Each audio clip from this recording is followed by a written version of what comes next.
Little Layla's sky. Layla lived in Gaza. It was a place with a sky.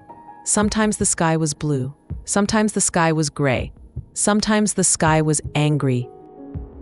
Layla had a home. It had a door. It had a window. One day, the sky was very angry. Boom, her window broke. Glass fell like rain. Layla was scared. She hid with her mama. Mama held Layla tight. "It's okay, my little bird," Mama whispered. But Layla could feel Mama shaking.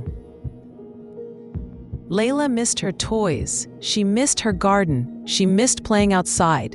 The sky was too angry. One day, the sky was quiet. Mama took Layla outside. The sun felt warm. Layla saw a small flower. It grew from a crack in the wall, a tiny yellow flower. Layla smiled, a small smile. The flower was brave, like Layla, like Mama. Layla looked at the sky. It was blue again, a soft, gentle blue. Layla hoped the sky would stay kind. She held Mama's hand.